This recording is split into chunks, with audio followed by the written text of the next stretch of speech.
El corazón del hombre, por Erich Fromm. 27. 6.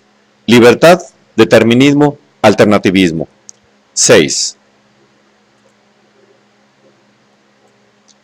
La posición determinista sostiene que en toda situación de elección no hay más que una sola posibilidad real. El hombre libre, según Hegel, actúa con conocimiento de esa posibilidad única, es decir, de la necesidad. El hombre que no es libre está ciego para ella, y de ahí que esté obligado a obrar de cierta manera sin saber que es el ejecutor de la necesidad, es decir, de la razón. Por otra parte, desde el punto de vista indeterminista, hay en el momento de elegir muchas posibilidades, y el hombre es libre para elegir entre ellas. Como quiera que sea, con frecuencia hay no simplemente una sola posibilidad real, sino dos o aún más. No hay nunca facultades discrecionales que permitan al hombre elegir entre un número ilimitado de posibilidades. ¿Qué se entiende por posibilidad real? La posibilidad real es la que puede realizarse, teniendo en cuenta la estructura total de fuerzas que actúan en un individuo o en una sociedad. La posibilidad real es lo contrario de la posibilidad ficticia, que corrompe los deseos y apetitos del hombre, pero que, dadas las circunstancias existentes, no puede realizarse nunca. El hombre es una constelación de fuerzas estructurales, de cierto modo averiguable. Este tipo particular de estructura, el hombre, es influido por numerosos factores. Por condiciones ambientales, clase, sociedad, familia y por condiciones hereditarias y constitutivas. Al estudiar las tendencias constitutivamente dadas, ya podemos ver que son necesariamente causas que determinan ciertos efectos. Una persona con una timidez constitutivamente dada puede convertirse en un individuo supertímido, retraído, pasivo, desalentado, o en un individuo muy intuitivo, por ejemplo, en un poeta de talento, en un psicólogo, un médico. Pero no tiene posibilidad real de llegar a ser un buscavida insensible y despreocupado.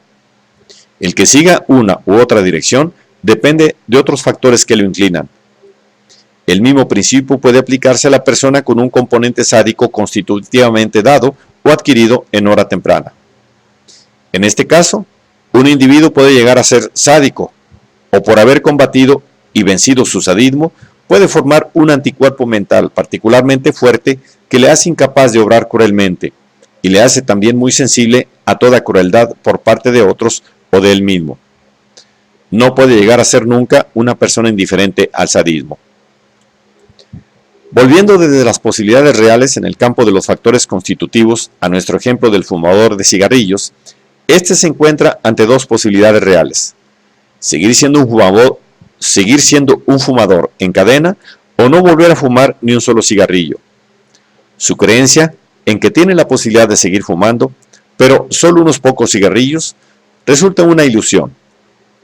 En nuestro ejemplo de aventura amorosa, el hombre tiene dos posibilidades reales: no salir con la muchacha o tener con ella una aventura amorosa. La posibilidad que él pensaba de que podría beber un trago con ella y no tener una aventura de amor era irreal, teniendo en cuenta la constelación de fuerzas en las personalidades de él y de ella.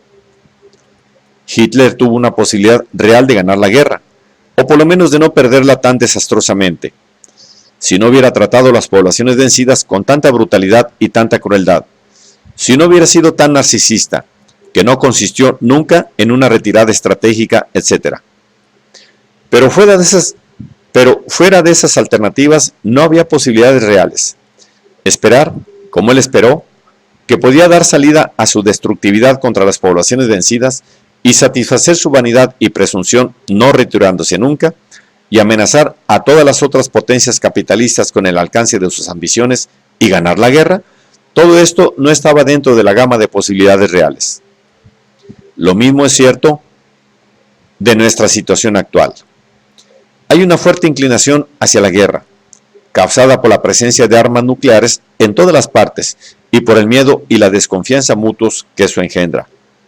Hay la idolatría de la soberanía nacional, carencia de objetividad y razón en la política exterior. Por otra parte, hay el deseo, en la mayoría de la población de los dos bloques, de evitar la catástrofe de la destrucción nuclear. Hay la voz del resto de la humanidad, que insiste en que las grandes potencias no mezclen a todas las demás en su locura. Hay factores sociales y tecnológicos que permiten el uso de soluciones pacíficas y que abren el camino para un futuro feliz de la especie humana. Aunque tenemos estas dos series de factores influyentes, todavía hay dos posibilidades reales entre las que puede elegir el hombre: la de la paz, poniendo fin a la carrera de armas nucleares y a la Guerra Fría, y la de la guerra, continuando la política actual. Ambas posibilidades son reales, aunque una tenga mayor peso que la otra. Todavía hay libertad para elegir, pero no hay posibilidad de que podamos seguir con la carrera de armamentos y con la Guerra Fría y con una mentalidad paranoide de odio, y al mismo tiempo evitar la destrucción nuclear. En octubre de 1962, pareció que ya se había perdido la libertad de decisión y que la catástrofe sobrevendría contra la voluntad de todo el mundo, salvo quizá la de algunos dementes enamorados de la muerte. En aquella ocasión se salvó la humanidad. Siguió un alivio de la tensión en que fueron posibles negociaciones y compromisos.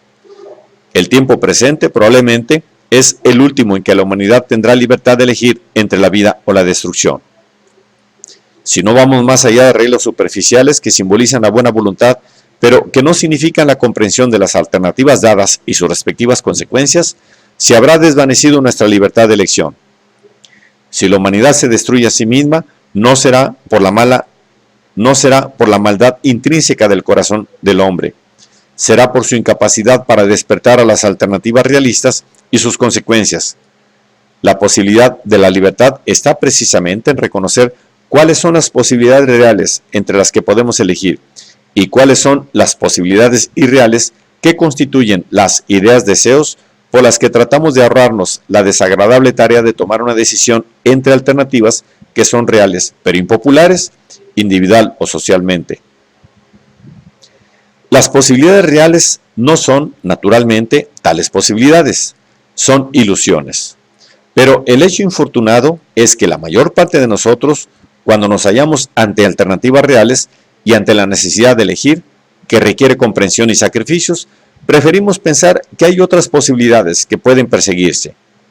Así, nos cegamos para el hecho de que esas posibilidades irreales no existen y que su persecución es una cortina de humo detrás de la cual toma sus decisiones el destino.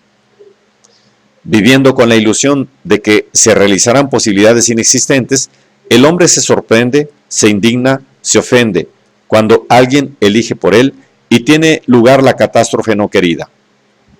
En ese momento cae en la actitud errónea de acusar a otros, de defenderse y o de rogar a Dios, cuando lo único que debiera condenar es su propia falta de valor para hacer frente a la cuestión y su falta de razón para comprenderla. Concluimos, pues, que las acciones del hombre siempre son causadas por inclinaciones arraigadas en fuerzas, habitualmente inconscientes, que operan en su personalidad. Si esas fuerzas alcanzaron cierta intensidad, pueden ser tan potentes que no solo inclinen al hombre, sino que lo determinen, por donde no tendrá libertad de elección. En los casos en que operan eficazmente inclinaciones contradictorias en la personalidad, hay libertad de acción. Esa libertad está limitada por las posibilidades reales existentes. Las posibilidades reales son determinadas por la situación total. La libertad del hombre consiste en que pueda elegir entre las posibilidades alternativas reales existentes. La libertad, en este sentido, puede definirse no como obrar con desconocimiento de la necesidad, sino como obrar sobre la base del conocimiento de las alternativas y sus consecuencias. Nunca hay indeterminismo. A veces hay determinismo y a veces alternativismo basado en el fenómeno exclusivamente humano, el conocimiento. Para decirlo de otro modo, todo acontecimiento es causado, pero en la constelación previa al acontecimiento puede haber motivaciones diferentes que pueden ser la causa del acontecimiento siguiente. ¿Cuál de esas causas posibles llega a ser causa efectiva? Puede depender del conocimiento que tenga el hombre del momento mismo de la decisión. En otras palabras, nada es incausado, pero no todo es determinado. en el sentido fuerte de la palabra. La opinión sobre determinismo, indeterminismo y alternativismo, aquí expuesta, sigue en lo esencial las ideas de tres pensadores: Spinoza, Marx y Freud. A los tres se les llama con frecuencia deterministas. Hay buenas razones para hacerlo, y la mejor es que ellos mismos lo dijeron. Spinoza dice: no hay en el alma libertad absoluta o libre, sino que el alma es determinada a desear esto o aquello por una causa, la cual también fue determinada por una causa, y esta por otra causa, y así hasta el infinito. Spinoza explicaba el hecho de que nosotros sintamos subjetivamente como libre nuestra voluntad, lo cual para Kant y para muchos otros filósofos era la verdadera prueba de la libertad de nuestra voluntad, como resultado de un autoengaño. Tenemos conciencia de nuestros deseos, pero no tenemos conciencia de los motivos de nuestros deseos. De ahí que creamos en la libertad de nuestros deseos. También Freud expresó una posición determinista. La creencia en la libertad psíquica y de elección, dijo, el indeterminismo es absolutamente anticientífico. Tiene que ceder el camino a los derechos de un determinismo que gobierna hasta la vida mental. También Marx parece ser determinista. Descubrió leyes de la historia que explican los acontecimientos políticos como resultado de la estratificación en clases y la lucha entre estas, y la lucha como resultado de las fuerzas productoras existentes y su desarrollo. Parece que los tres pensadores niegan la libertad humana y ven en el hombre el instrumento de fuerzas que operan a su espalda y que no solo lo inclinan, sino que lo determinan a obrar como lo hace. En este sentido, Marx sería un hegeliano estricto para quien el conocimiento de la necesidad es el máximo de libertad. Spinoza, Marx y Freud no solo se expresaron en términos que parecen calificarlos como deterministas, muchos de sus discípulos los han entendido también de este modo. Esto es particularmente cierto para Marx y Freud. Muchos marxistas han hablado como si hubiera un curso inalterable de la historia, como que el futuro estuviera determinado por el pasado, como si ciertos acontecimientos tuvieran que ocurrir necesariamente. Muchos discípulos de Freud le han atribuido este mismo punto de vista. Sostienen que la psicología de Freud es científica precisamente porque puede predecir efectos de causas anteriores. Pero esta interpretación de Spinoza, Marx y Freud como deterministas deja fuera por completo el otro aspecto de la filosofía de los tres pensadores. ¿Por qué la obra principal del determinista Spinoza es un libro sobre ética? ¿Por qué el principal propósito de Marx era la revolución socialista? ¿Y por qué el principal objetivo de Freud fue una terapia que curara de su neurosis a los mentalmente enfermos? La respuesta a esas preguntas es bastante sencilla. Los tres pensadores vieron el grado en que el hombre y la sociedad son inclinados a obrar de cierta manera, con frecuencia en un grado tal que la inclinación se convierte en determinación. Pero al mismo tiempo no solo eran filósofos que querían explicar e interpretar, eran hombres que querían cambiar y transformar. Para Spinoza, la tarea del hombre, su objetivo ético, es precisamente reducir la determinación y alcanzar el óptimo de libertad. El hombre puede hacerlo concediéndose a sí mismo, transformando las pasiones que lo ciegan y lo encadenan en acciones, afectos activos, que le permitan obrar de acuerdo con su verdadero interés como ser humano.